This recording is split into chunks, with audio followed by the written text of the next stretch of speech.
The Italian Wine Podcast is the community-driven platform for Italian wine geeks around the world. Support the show by donating at ItalianWinepodcast.com. Donate €5 or more and we'll send you a copy of our latest book, My Italian Grape Geek Journal, absolutely free. To get your free copy of My Italian Grape Geek Journal, click Support Us at ItalianWinepodcast.com or wherever you get your pods. Grazie mille.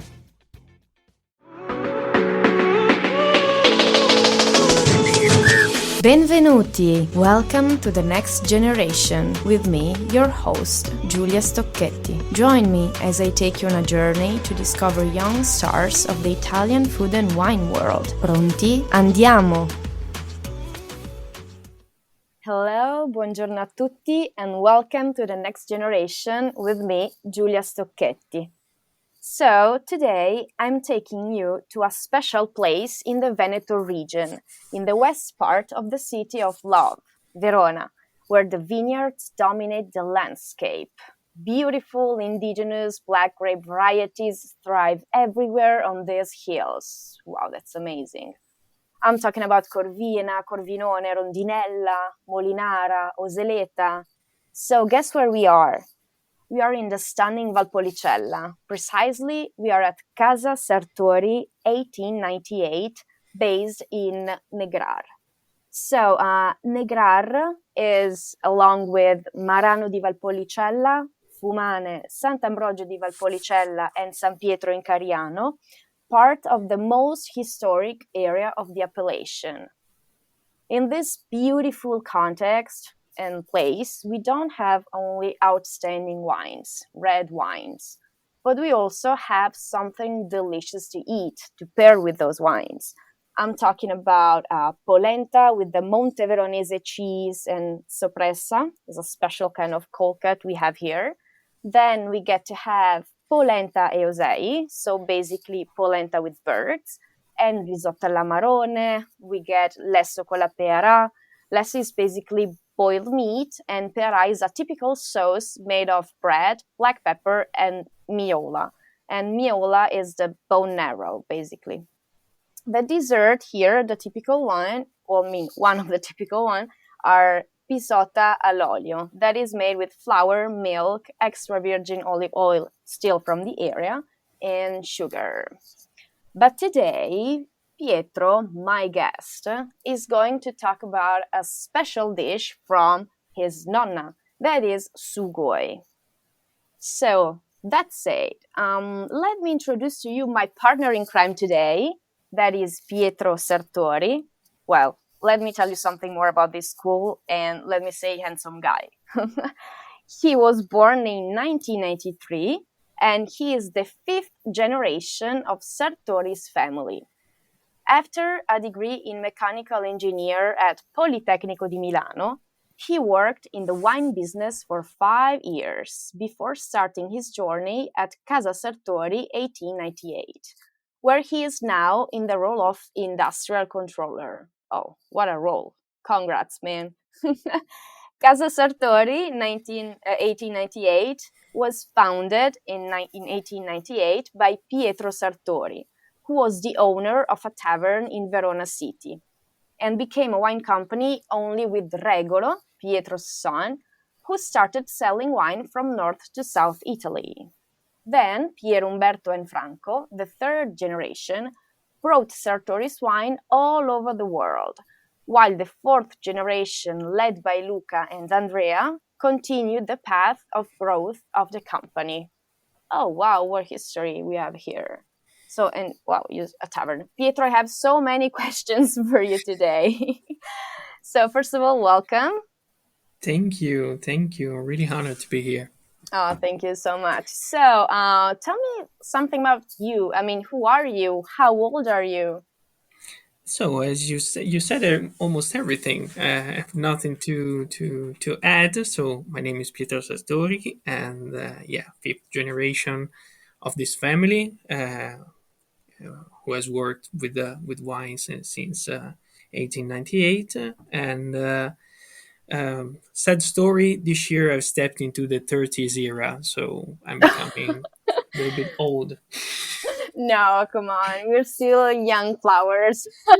Yes, we Even if are. you're in the Yes, we are. 30s. Yeah, You we have to do. believe it. Yes. And wow, I mean, what is your position? Can you tell me something about what you're doing now for the company?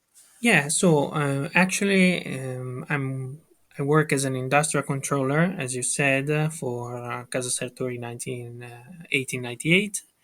And so basically, I do the math, optimizing and automizing the industrial processes. We live in a very competitive world, and so giving the numbers to the production branch of the company to keep high the stakes is very very important as today's business. So you have a key role basically in the future of the company and in the development of the company. Yeah, lots of responsibility, but Wow. it's challenging, and I like it. Yeah, but you can do it, I'm sure. So, where are we basically? We are in the Valpolicella region, right? Yes. Well, to me, is one of the best places on earth. So, but is in northeast of Italy. Valpolicella is geographically is just a small region, but essentially is one of the top three wine regions of Italy. So, very important for wine business in Italy. Nice. And well, tell me, how does it feel like being a young player on the Italian wine scene?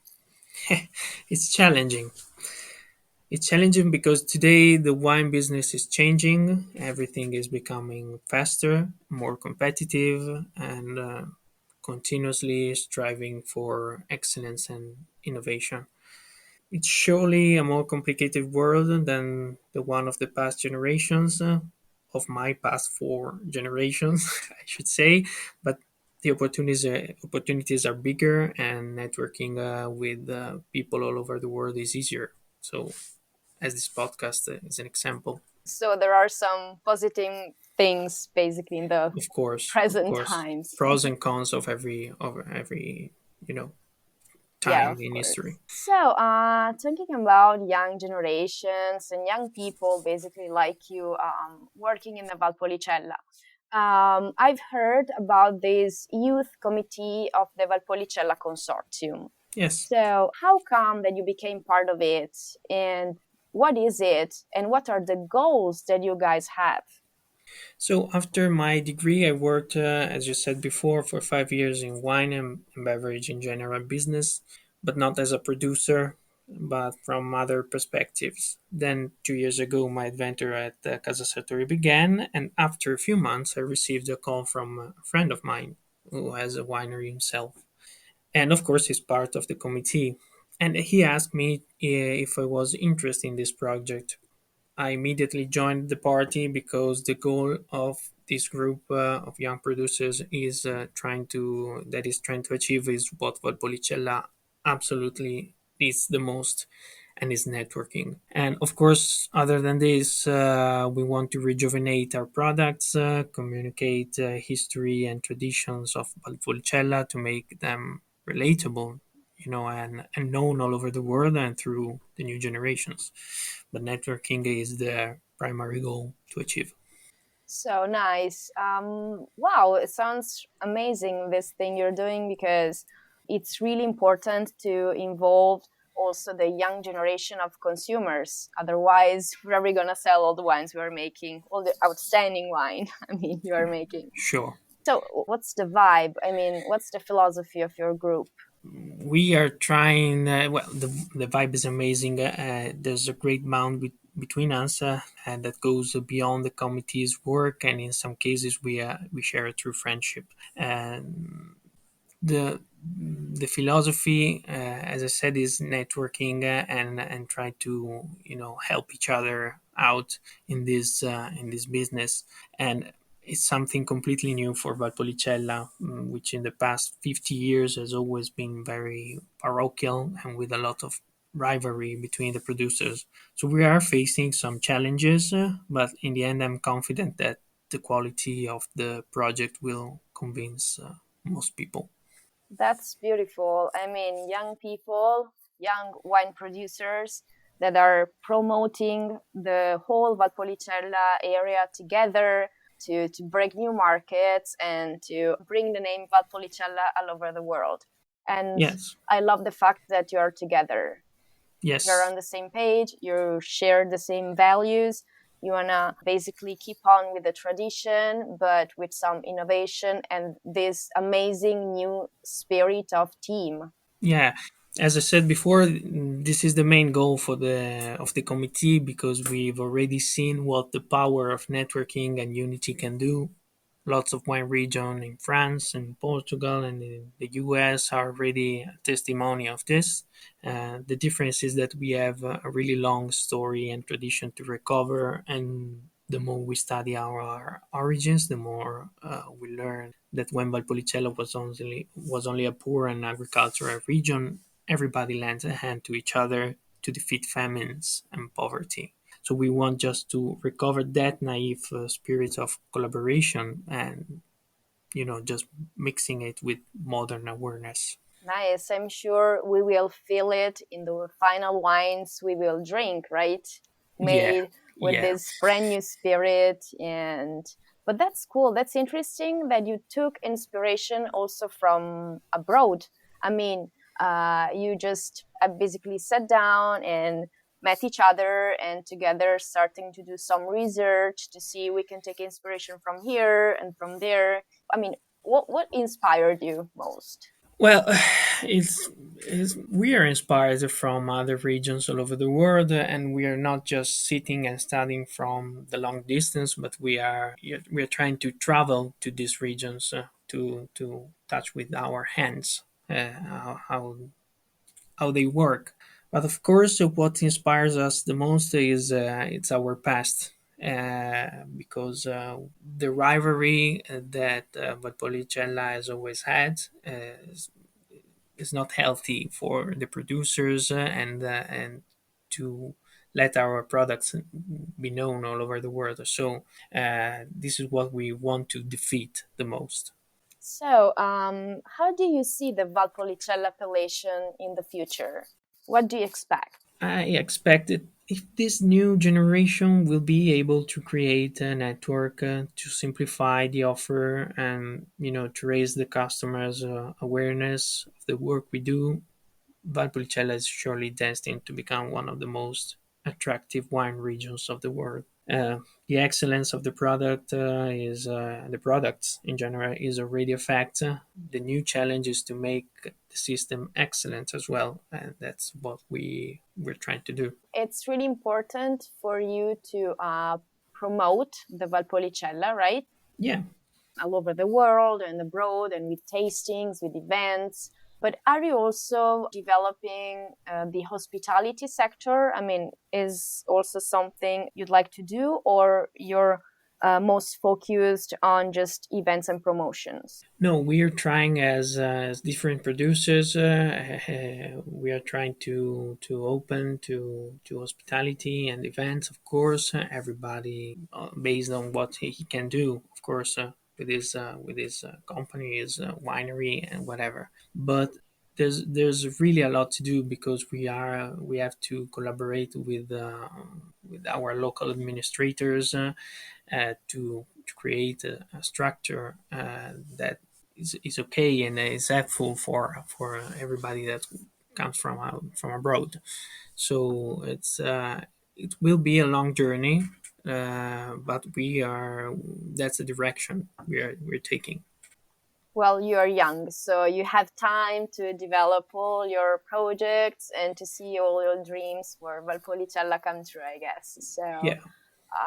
that's amazing. But talking about these young people, I mean, what are the under 30s eating and drinking? What wines do they prefer? What wines do they go for? Well, I can speak for myself, my friends, the people I know, but I think we are rediscovering the dishes of our grandfather and grandmother tradition, and maybe rewriting the recipes to make them less caloric or more digestible. Now that our lifestyle is so much different from the past, Oh, yeah. and and I think the reason for this rediscovery is based on the fact that most of those dishes are vegetarian, so they are they follow the trends of today, and because they come from a poor tradition where the meat was just privilege, very few could afford. Other than that, they are very simple dishes, easy to cook. But at the same time, the choice of high quality ingredient is mandatory. The same is for wine, because I see that still white or red wines are the new trend. Sparkling wines, of course, but it is a little bit deflating from confronting with the past years. The important thing is that they have to be light, fresh, and fruity. So really, is just trying to be something light, something that is not hard to comprehend and easy to drink.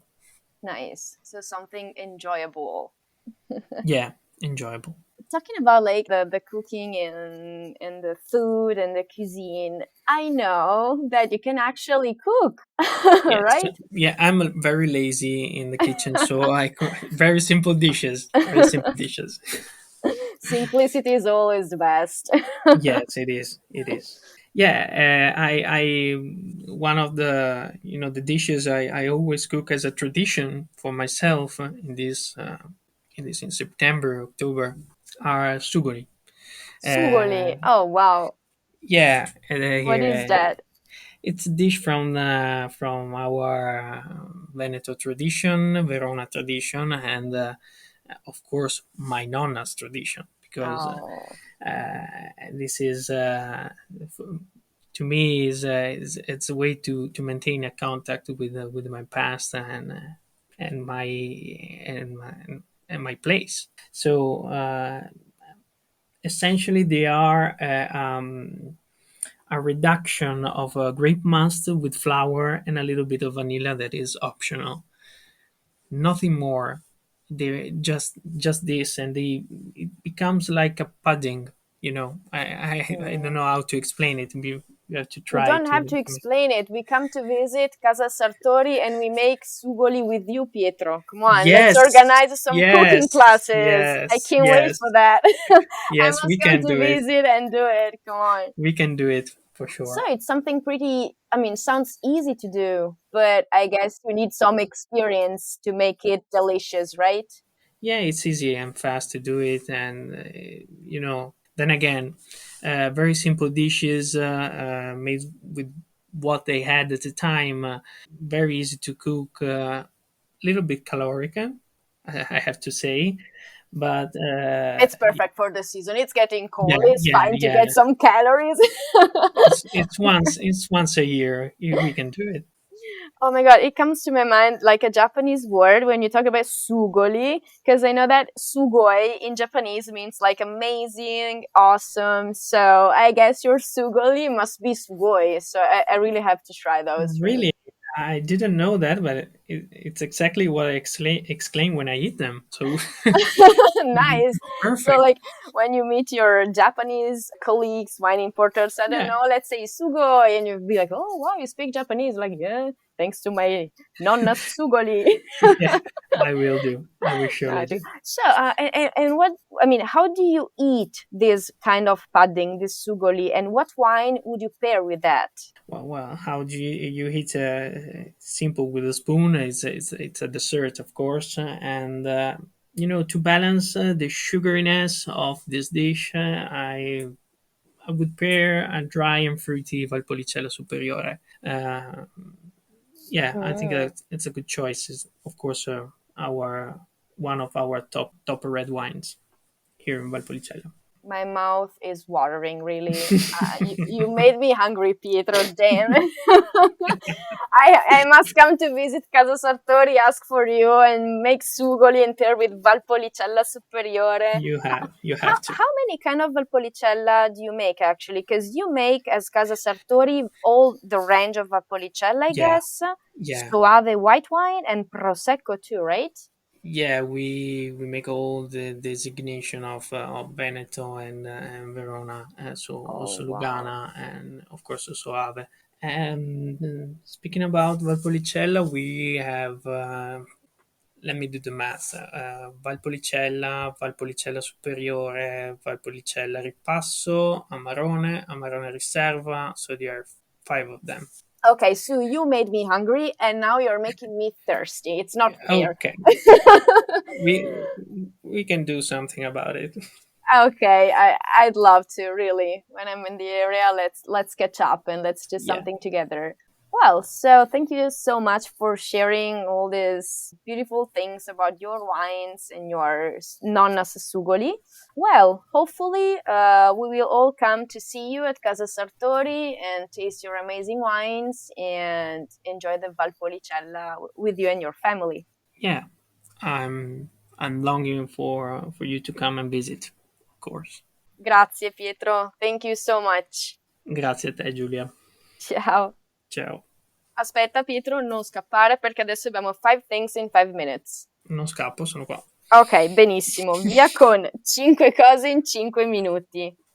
Ci mettiamo anche meno, mi sa. Sì, anche secondo me. Ok, let's go. So, Pietro, 5 things in 5 minutes. Where are we? My heart place, Valpolicella. So come and visit us. We're longing to make you see it. Cool. What's the vibe? Molto bella. That means very beautiful in Italian. And what's the feature dish? Amazing sugoi. Spread the word. We will definitely sugoli for everyone. Yeah. Shared wine pairing. Valpolicella Superiore Montegradella by Casa Sartori, 1898. So, identify one major trend in your industry and how you are addressing this trend. One thought on Italy's wine and food future. Trend is low or zero alcohol wines, and we are experimenting. And as Bob Dylan once said, times are changing, but Italy is and always will be Italy, the best in wine, food, and lifestyle. Oh, wow. Beautiful. Thank you so much, Pietro. I already love you. Me too. Okay, I'll see you. See you. Ciao, ciao. Bye. Ciao. Bye. Grazie for being with me today and listening to The Next Generation on the Italian Wine Podcast. Alla prossima. Cin cin!